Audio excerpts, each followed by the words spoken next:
From West Virginia Public Broadcasting.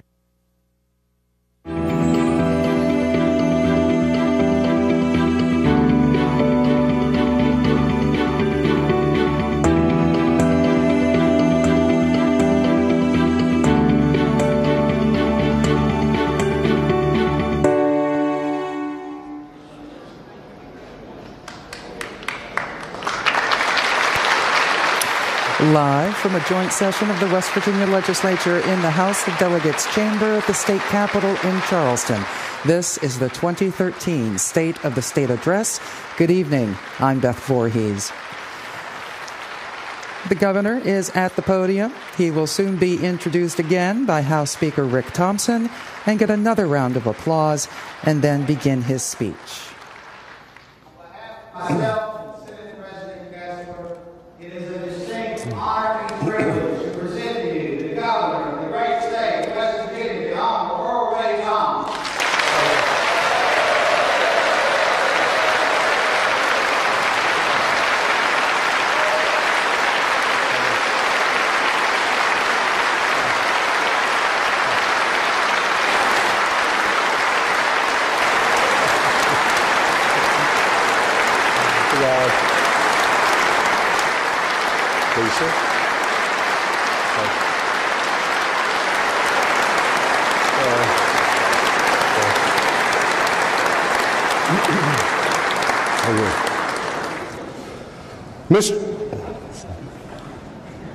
Is it me? Please be seated. Mr. Speaker, Mr. President, members of the Board of Public Works, justices of the Supreme Court of Appeals, members of the State Board of Education, members of the legislature, distinguished guests, and my fellow West Virginians.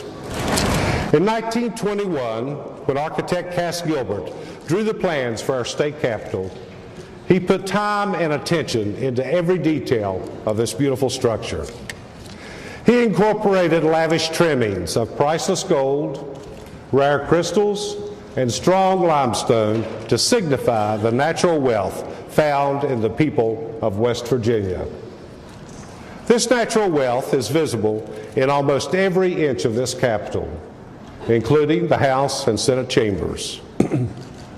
Above our heads, you can see the bronze-colored plaster leaf arrangements representing West Virginia's hardwoods.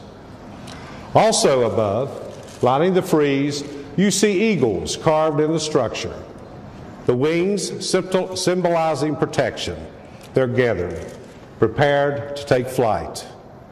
In the Senate chamber, the eagle's wings are rising and in position, ready to take action. Tonight, we come together to do the task the people of West Virginia expect us to do, to prepare for our future by taking action. We should take action to keep our families safe. We should take action to create a business climate for good-paying jobs. And we should take action to build upon opportunities for the next generation. I'm excited about the state of our state. Working together, we've accomplished great things. And as I stand here before you this evening, we are well positioned to do so much more. Tonight, I present a plan to you, a plan to make this great state even greater for future generations. The plan I'm presenting is a strategy for making state government better and smarter. It's a plan to tackle some of our most critical issues, and it will ensure our financial house remains in order and continues to keep us moving forward as we build upon our accomplishments. During the last regular session, we took action that made West Virginia a safer, better place. Because of our work, texting while driving is now illegal, and on July the 1st, talking on a handheld phone while driving will be against the law. We've kept our promise to make eliminating substance abuse a top priority, and now laws are on the books to shut down pill mills and stop doctor shopping. We listened to our communities and invested in drug treatment programs. If we told those who need free job training that they must pass a drug test first. We are building a registry online to help make our seniors safer and give West Virginia families the peace of mind they deserve when they're looking for a caregiver for a family member. We've lowered taxes for our families and businesses.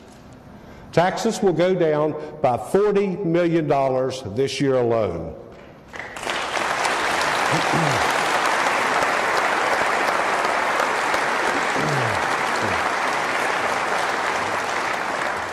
We told families of children with autism and teens who were struggling with the thought of suicide, you are important to us.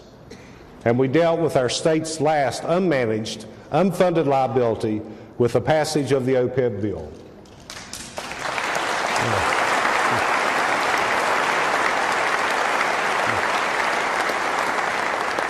Together, we put a plan in place to pay down this last unfunded liability. Our state has worked hard to foster job creation by cultivating an environment where employers can offer good-paying jobs. And our hard work is paying off. Last year, we celebrated as Gestamp, an $8 billion company, reopened the South Charleston stamping plant. This international company is investing more than $100 million in West Virginia and in the future of hundreds of workers like Andrew Blatt. Andrew is a 24-year-old Cross Lanes native and an engineering graduate of West Virginia University Institute of Technology. Andrew is overseeing Gestamp's new $22 million laser cutting project. Tonight, I'm happy to be joined by Andrew and another Gestamp employee, David Underwood. David, along with all of us, is excited to see this South Charleston landmark revived again. David and Andrew, please stand and let us thank you for showing the world that West Virginia has an outstanding workforce and that the Mountain State is an amazing place to do business.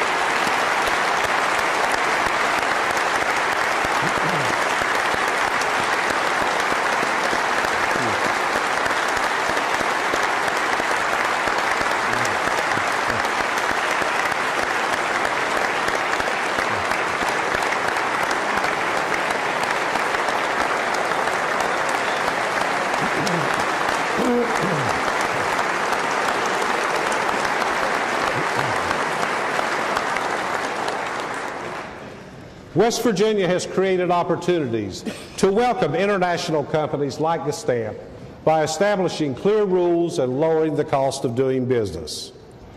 And while we have achieved success, we have much more to do. Too many people have stopped looking for work, and too many people are unemployed. Not only do we continue to feel the effects of a worldwide recession, but significant declines in the production of coal have battered West Virginia's economy. This, in turn, has resulted in declining tax revenues and employment. As leaders of our state, we have a responsibility to fight for jobs, to foster job creation, and to be good stewards of taxpayer resources. We must continue to keep our taxes and cost of doing business low. And this is particularly true when times are tough. It all starts with our obligation to adopt a budget for the state of West Virginia. So, Mr. Speaker, Mr. President, the budget I present to you is balanced with no new taxes.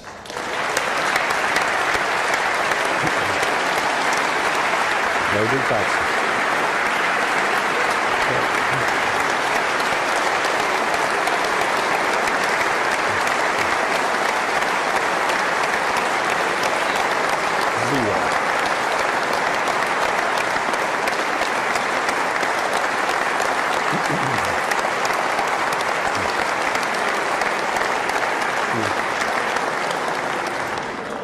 This time last year, we predicted a deficit that totaled nearly $400 million. Staying true to the hallmark of our fiscal responsibility, my administration began the task of closing that shortfall. Unlike the federal government, we did not kick the can down the road by borrowing money or allowing deficits to mount.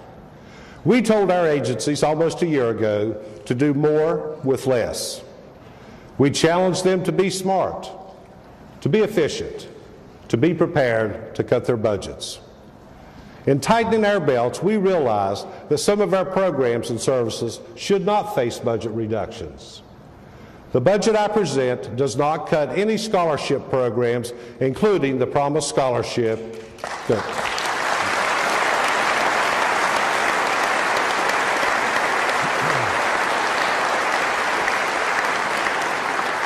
And it does not cut state aid to our public schools.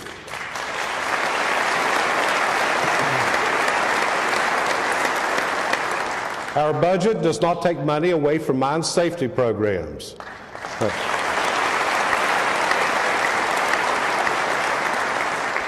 And it does not cut Medicaid or the state police.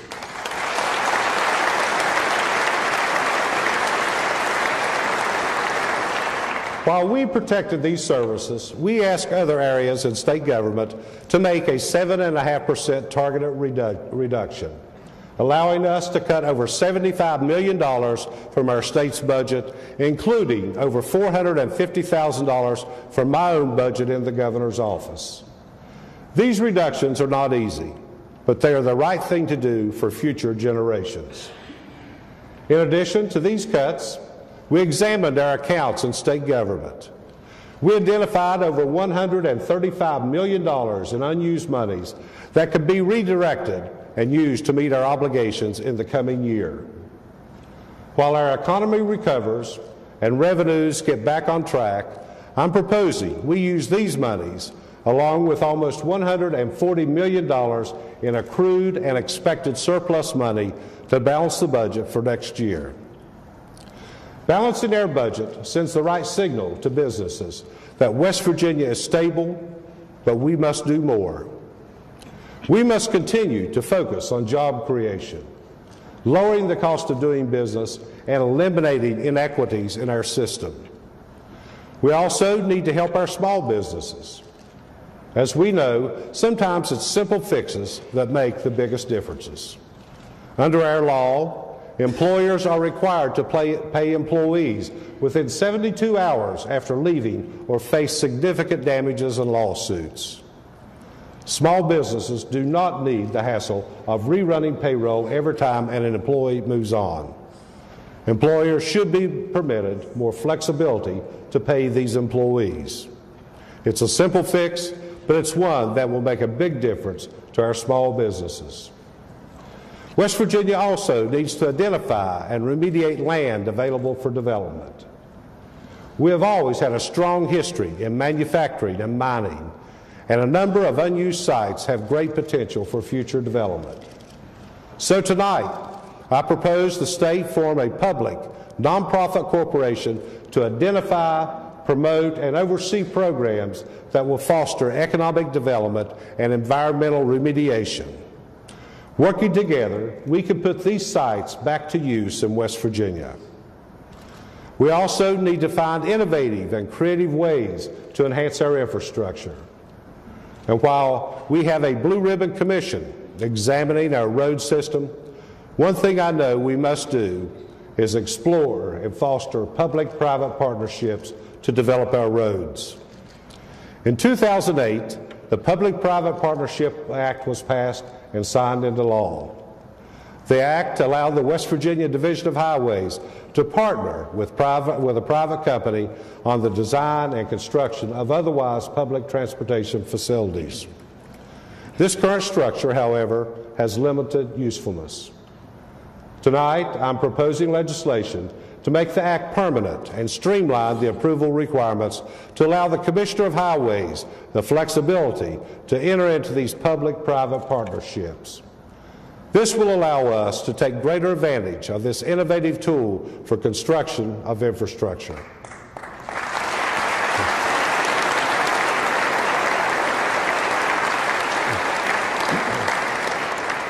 We cannot talk about jobs in West Virginia without talking about our energy sector, the long-standing foundation of our economy.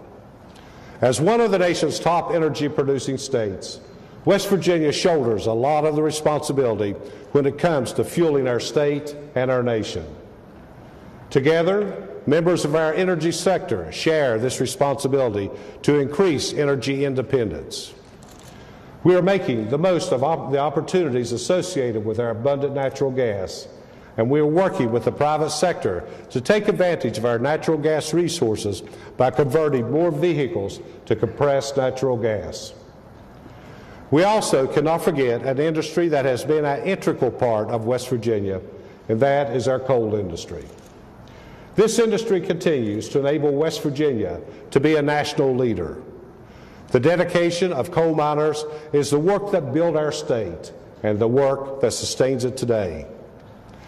I believe in the production of coal, its value to our country, and I will continue to do everything that I can to fight the EPA and its misguided attempts to cripple this industry.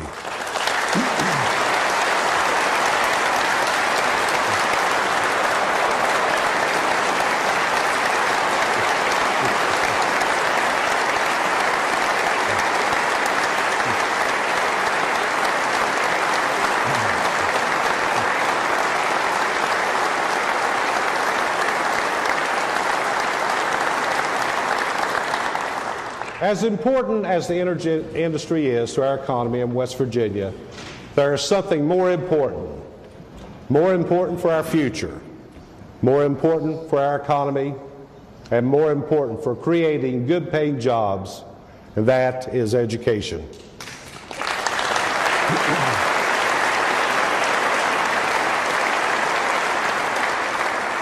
I'm from Chapmanville in Logan County, a coal town where hard work and long hours provided many families with good incomes. My parents saw to it that I received a great education in high school and at WVU and Marshall. I was the first person in my family to receive a college degree, and I know that I would not be standing before you today without it. Every child in West Virginia deserves the same opportunity. I want to speak to all parents in West Virginia tonight. You are the greatest cheerleader your child will ever have. Please take their education seriously and help them realize their potential. There is no greater force for educational achievement than a dedicated parent.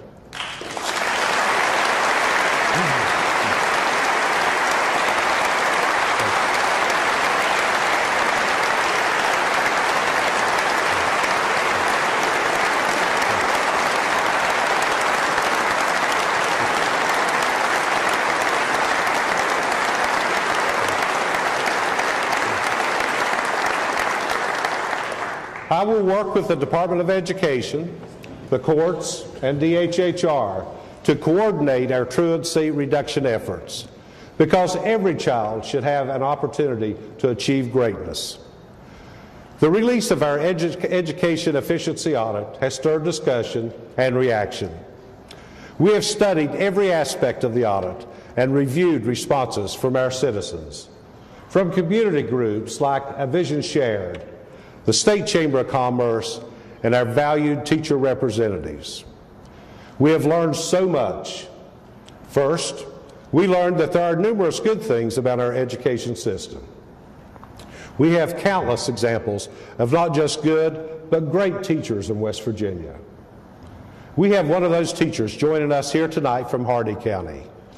Michael Funkhauser, who teaches English in the Eastern Panhandle, is one of the great educators who work within our school system. Michael, please stand so we can congratulate you on being named our 2013 West Virginia Teacher of the Year. Michael.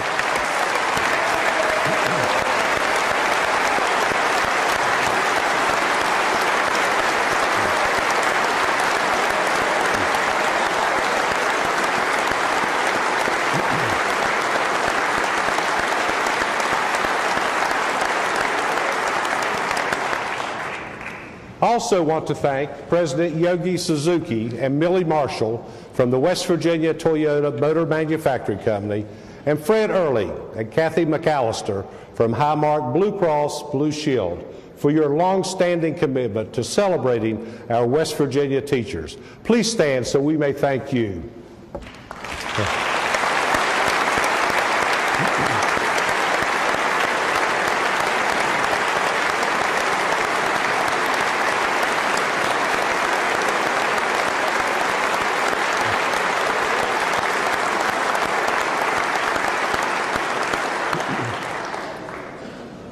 We also learned our state is full of bright children, too, who want to learn.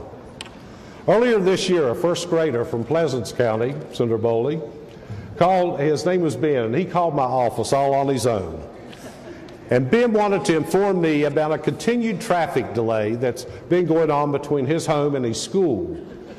And Ben wanted to make sure that I knew, and I quote Ben, he says, "First grade is a pretty big deal, and kids need to be on time for school."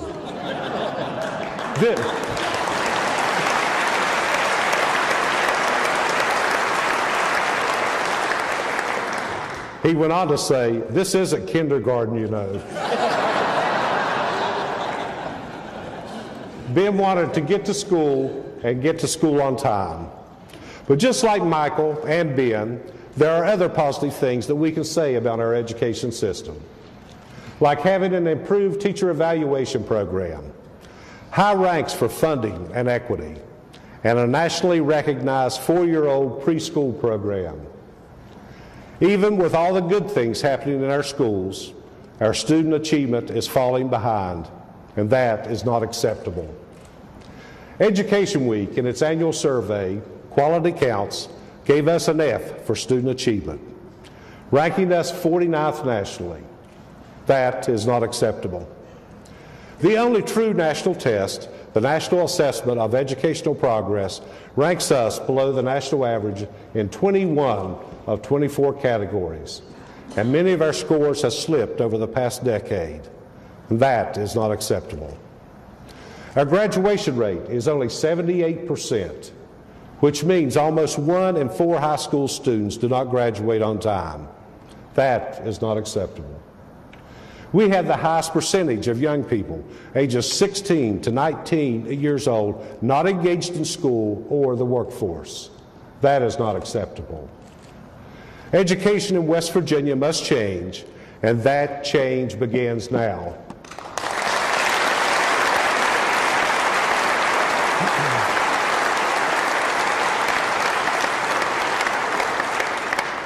This change must begin with our youngest children. Through the 3rd grade, children learn to read. And after 3rd grade, children read to learn. If a child cannot read at grade level by the end of the 3rd grade, bad things happen. They will remain poor readers in high school, and they will be more likely to become high school dropouts. 35% of children in poverty who aren't strong readers by the end of the 3rd grade do not graduate on time. We can make sure every child can read at grade level by the end of the 3rd grade by first working with our State Board of Education. We will ensure every new elementary teacher is specially trained in reading. We also must make sure all current elementary teachers are prepared to helping all students learn to read. Second, although our 4-year-old kindergarten program has high ratings, only 68% of eligible students attend. I will introduce legislation requiring every county within 3 years to offer full-day 4-year-old preschool.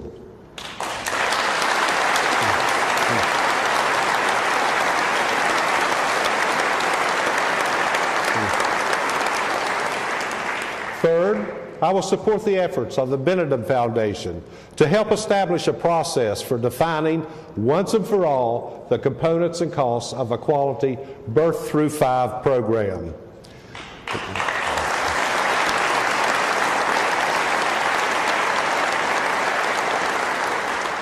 And finally, because of declining federal dollars, we have a shortfall in child care subsidies. Access to child care not only assures young children receive quality early childhood development, but it helps parents keep their jobs.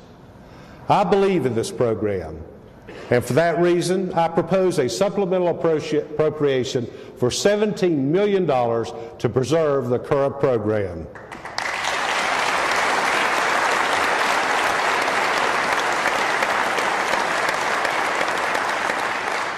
We want our youngest children to read on grade level by the end of the 3rd grade, but that is just a start.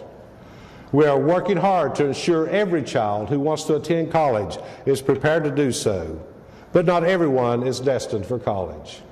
In fact, many of the best paying jobs now and in the future will require skills our vocational schools should provide. We know most students who decide to drop out of school make that decision in middle school. They decide to drop out because they have not made a connection between their education and getting a job. Most students learn best through real hands-on experiences, which is not what the current academic model offers. There are a number of actions we can take to engage more of our students at an earlier age. First, all students should be motivated to stay in school and be prepared for a good job. Workforce education should begin in middle school, and more vocational training should be made available to students not planning to attend college. Second, we need to make sure our students understand the opportunities available for good jobs in our state. Some of our largest employers tell me they want to meet with their students and share with them what they need to do to be prepared to secure a good job. In order for our students to understand their opportunities, they should have access to counseling from our community and technical college staff and be engaged with employers who are prepared to hire qualified graduates. Finally, quality vocational courses that prepare students to meet the high demands of today's job market must be a part of every school curriculum.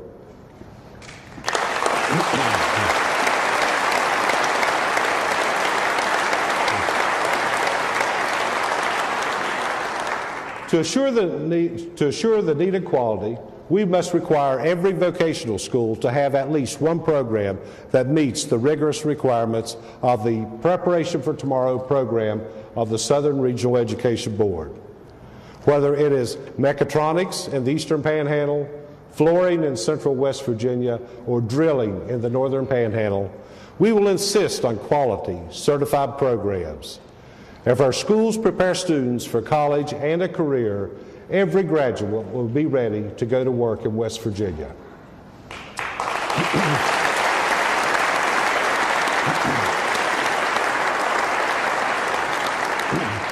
More than 2 decades of research show the undisputable connection between teacher quality and student achievement.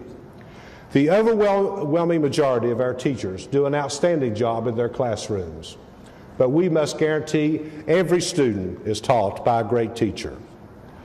West Virginia is already blessed with almost 700 teachers who have earned national board certification in their areas of expertise, and that number continues to grow. Our state rewards teachers who seek and gain initial national board certification, but we do not provide the same rewards for those who reapply at the end of their 10-year certification. That must change, and the state will pay for teachers who seek recertification.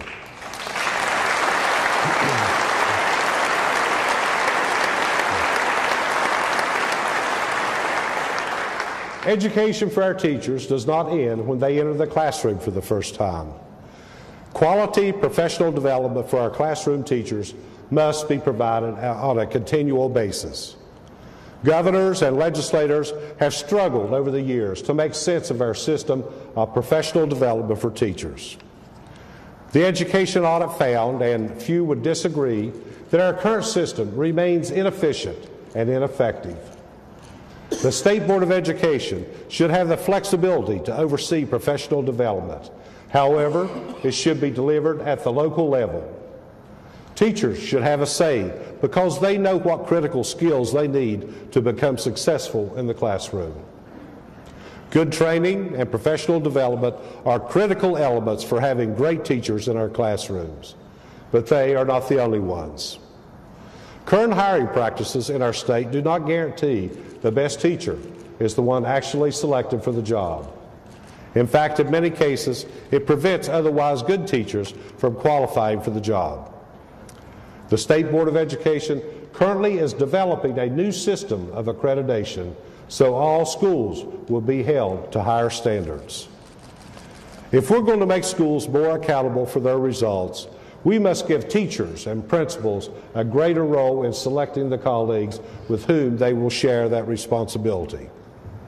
Our law should require that superintendents give more credence to recommendations from principals and teachers about who they believe is best qualified to raise student achievement. In the end, it is not about adults, it's about the kids.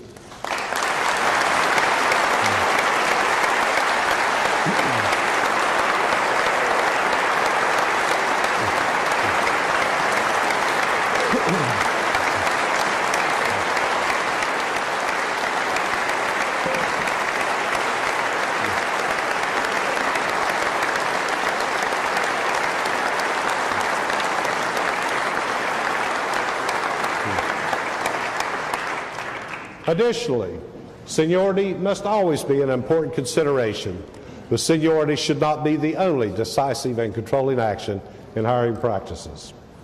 Other qualifications must count as well. And finally, there are areas of critical need in West Virginia where qualified teachers are not available to hire, especially in the subjects of math, science, and foreign language. Where qualified teachers can be hired, there's no need for programs that provide these alternatives. But where we are unable to staff our schools with qualified teachers, we must make every effort to provide our students with the best possible teacher. The education audit found no other state has so many laws that limit local initiatives, including districts, principals, and teachers. There is no area where this is more pronounced than in our school calendar. It has been the goal of governors and legislators for decades to assure our students have adequate instructional time, but it is just not happening. There are a number of reasons this does not occur, including the restrictions in the state code that provide little flexibility for school boards and communities to establish school calendars that meet their needs while guaranteeing adequate time. An example of the type of thing that we need to change in our code. Under current law, a snow day counts as an instructional day. We need to get back to a place of common sense in our approach to education. Otherwise, we will get an adequate level. We will never get an adequate level of instructional time. Instead, we will be stuck like we were last year, where our students only averaged 170 days of instructional time. Several schools in West Virginia already have addressed this problem by going to a balanced calendar.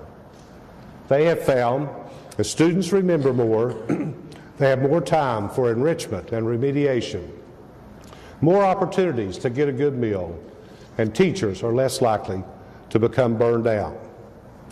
Let me be clear. My bill will not impose a new calendar on any school. It simply will free our local boards of education in consultation with staff and the community to design a calendar meeting the needs of adequate instructional time. Beyond the school calendar, there are other issues we must consider. Over the past 30 years, we've seen a 26% decrease in student population. I believe the community, especially parents, should always have access to locally elected officials who oversee their schools. But that does not mean that we can and should provide all the current administrative overhead to each of our 55 county school boards. We must become more efficient. Finally, we must have a comprehensive and consistent way to integrate technology and digital learning into our system. We must embrace opportunities like Project 24, an effort led by former Governor Bob Wise that will enable our state to make the best use of technology to unleash our true potential. I am asking the State Board to embrace this opportunity. During the legislative session, Let's work together and take bold action so the next generation of West Virginians will have the passion, skills, and knowledge to change our world.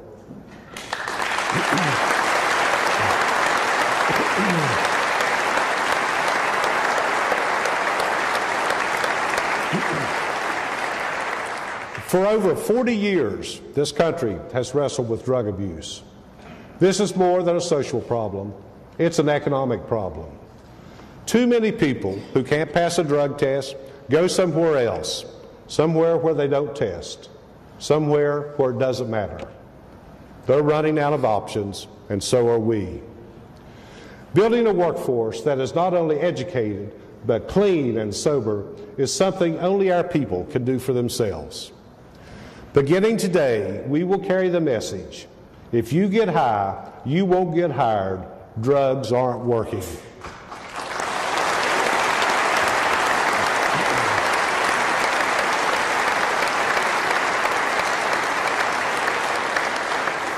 I've set up a website, faceyourfuture.com. West Virginians who need help with substance abuse, we want to help. Joining me tonight are Kenny Perdue with the AFL-CIO and Steve White with the Affiliated Construction Trades Foundation, who for the past 20 years have been strong advocates for a drug-free workforce. And I'm also joined by Steve Roberts, President of the West Virginia Chamber of Commerce, and Jan Vineyard with the Business and Industry Council. They are just a few within our labor and business communities who are showing their support for a drug-free workforce. Please stand and be recognized for joining me in that fight.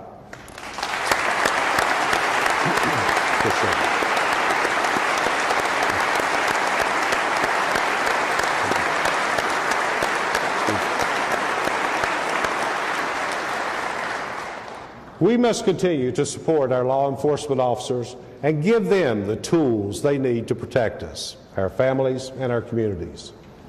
We know that driving under the influence of alcohol is a serious problem, but so is driving under the influence of drugs. Tonight, I'm proposing legislation to make it clear that officers have implied consent upon reasonable cause. When drivers are under the influence of drugs or pulled over, they can be properly identified, tested, and removed from our roadways. As governor, I'm fortunate to have the opportunity to witness firsthand the dedication that our law enforcement officers provide to the Mountain State and her people. This past year, the entire state of West Virginia grieved when we lost two beloved state troopers. These two men lost their lives protecting us, and they will never be forgotten. Tonight, we are joined by a hero, Deputy Sheriff John Westfall.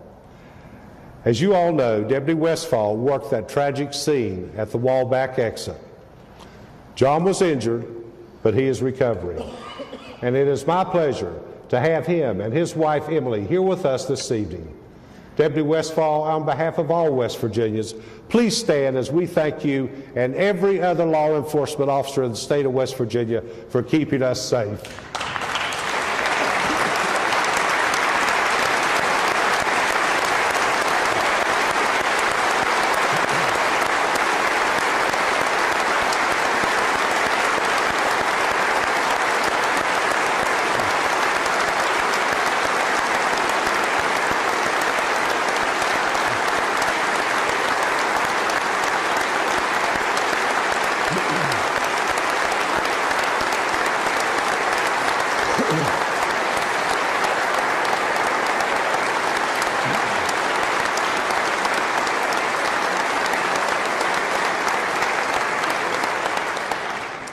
John, we continue to pray for you and for the family of Corporal Marshall Bailey, for the family of Trooper Eric Workman, and for all men and women who serve in law enforcement. Just a few months ago, many of us watched in shock when flames ripped through a community near Sissonville, leaving houses leveled and a part of our highway charred when a major pipeline exploded. It was a true blessing that no one was injured or killed. We have learned from that explosion and from the investigation that followed that West Virginia's pipeline safety statutes are outdated. with weak penalties and enforcement measures. In fact, West Virginia is currently out of compliance with federal guidelines. Tonight, I am proposing legislation to bring our state into federal compliance. I propose a maximum penalty of up to $200,000 per violation per day. It is my hope by increasing penalties, we will meet federal standards and ensure overall public safety.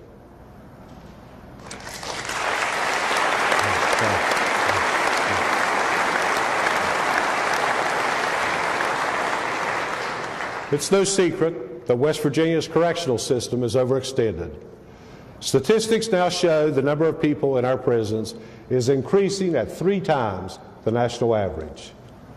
Last year, I brought together my colleagues in the legislature, as well as judges, prosecutors, state and local leaders, research professionals, as part of an effort to find a solution to our outdated, overcrowded prison system.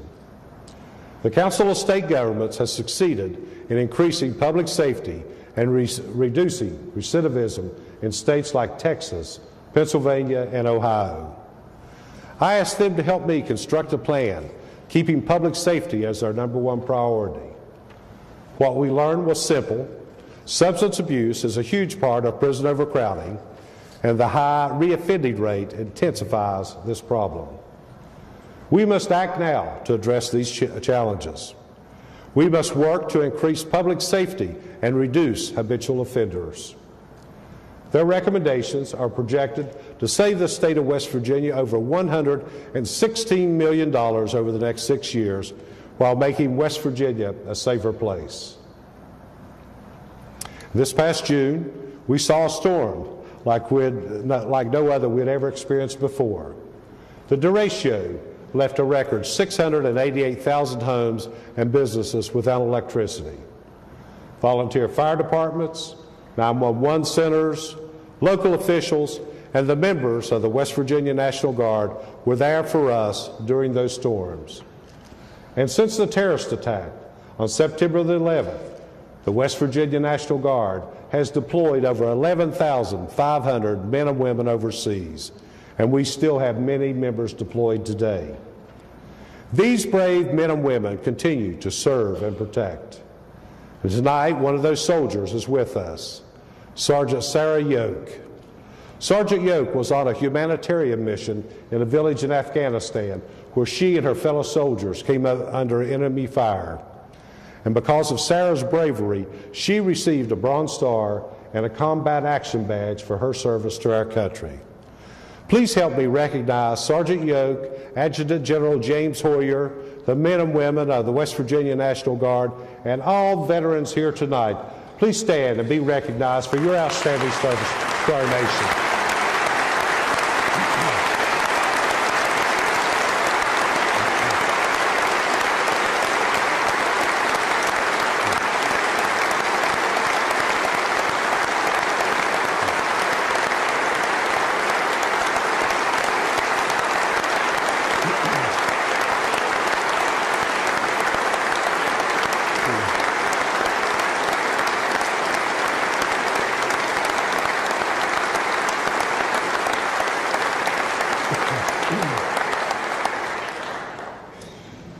West Virginia experienced an amazing and unforgettable year last year.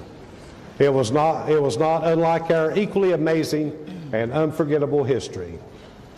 The Mountain State was born during the national firestorm of civil strife 150 years ago this year. West Virginia set out on its own journey with hope and promise. We survived many challenges to get to where we are today, a place that we call home. As we come together to celebrate our state's 150th anniversary on June 20th, let's celebrate our history, knowing some of her best days lie ahead. As Cass Gilbert's masterpiece rose on the Kanawha River, testifying of an amazing breed of strong West Virginians, it also speaks of our remarkable past. And as Mr. Gilbert's final touches were put on this beautiful Capitol, there was much debate about the inscription of words that would forever frame our hallways and our philosophies.